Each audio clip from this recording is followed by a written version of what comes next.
welcome back or welcome to America's Sports. It's time once again for us to get our crystal balls out and pick some games. First of all, happy Thanksgiving. I hope that your turkey day is full of happiness, food, and football. I know that mine will be. This week we are breaking down and predicting all of the Thanksgiving Day games. We're also going to predict games on Sunday, but that'll be on a separate video, so look out for that in a couple of days.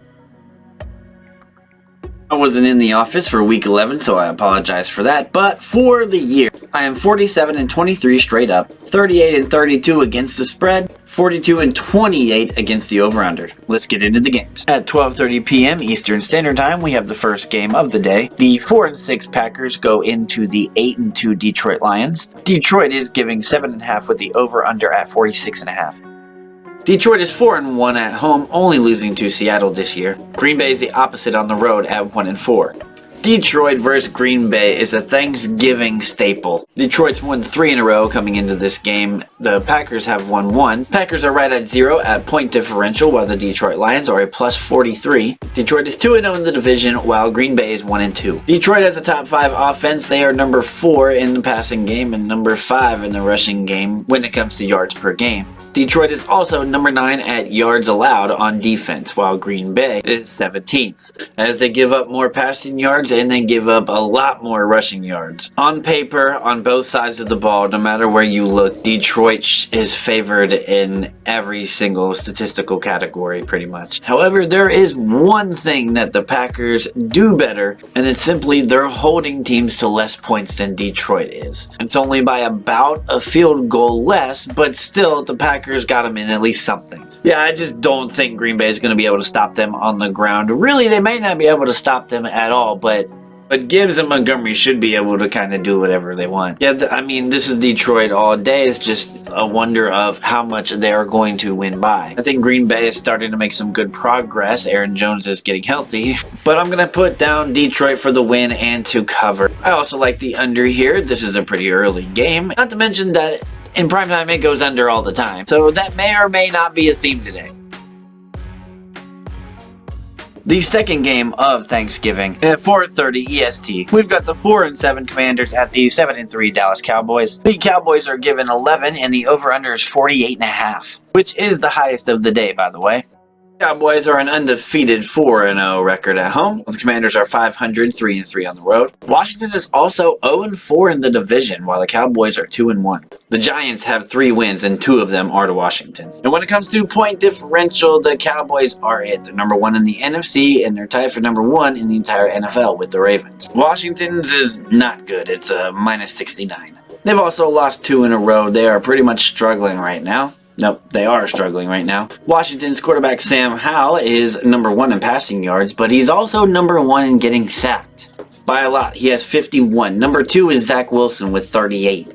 He's also number 1 in interceptions thrown with Josh Allen. Despite this, Dak does have 1 more touchdown thrown than him in 1 less game played. CeeDee Lamb is an absolute beast, and Tony Pollard has finally broke out again. Good thing, Dallas, I was getting a little worried there. You should be using him a lot more than you do, in my personal opinion. So the Commanders, even though they are 0-4 in the division, this is about to sound really fucking weird, but they actually play their division opponents pretty well. They ultimately haven't won any of those games, but they've played the Eagles twice and played them well both times, and same with the Giants. Okay, maybe not the second time they played the Giants. No, you could just say playing them well means winning at least one of those, and I totally agree. But what I mean is, Dallas may not cover this. In fact, I'm going to say that they don't. I do think Dallas is going to sack him, and I also think they're going to pick him off once. Sam Howell, that is. But they'll just keep charging along. Dotson's finally starting to get a rhythm there. So I like them to keep this game competitive for all of us turkey lovers.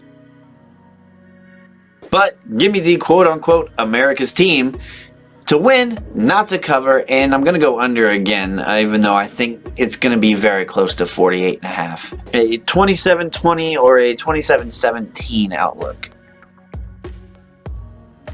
Last but certainly not least, at 8:20 p.m. EST, we've got the 7-3 49ers taking on the 6-4 Seattle Seahawks. Stanford is giving the home team 7 with the over-under at 43.5, the lowest over-under of the day. San Fran is 3-2 on the road, while Seattle is 4-1 at home, losing their home opener to the Rams. San Fran is a perfect 2-0 in the division, while Seattle is 1-2. Niners' point differential is third best in the NFL at a plus 122. That's whopping. While Seattle is at a -2. Because when they lose, they lose. Now, of course, at this time of the year, everyone is banged up, but the main offensive players for Seattle is pretty banged up. In fact, I don't think Kenneth Walker III is going to play, so I don't think they're going to get much on the run game, even though Charbonnet is a capable running back. And this is the main problem for me. If Walker does play, I don't think they'll run him too much. I think Charbonnet will get the majority of the carries. 49ers are also starting to feel themselves again. McCaffrey did not score a touchdown last week, so he may just go double this week. 49ers are tied for third in the NFL at total takeaways at 19. While Seattle is one of the best at not giving the ball to the other team, with 11 giveaways,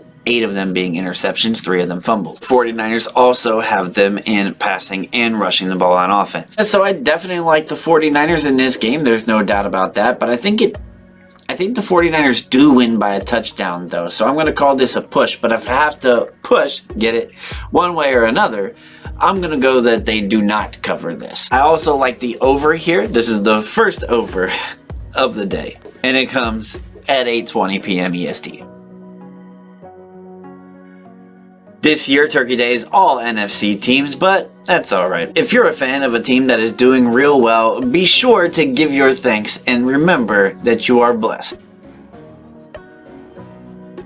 Especially if your team still has your first string quarterback. It may feel like it's all doom and gloom for me as a fan, but as a massive fan of the NFL, I will continue to do these every single week. Also remember, I got another video for this week coming out for Sunday's slate of games. We're also going to get into some more NFL files, and if you follow along other leagues like the NBA, well, we also cover that too here. So give a like and subscribe, maybe share this with a buddy. You guys can talk shit about how mostly right I am, and also on that rare occasion when I am flat out wrong. That's gonna do it, guys. Have a happy holidays, and you will see me in the next one.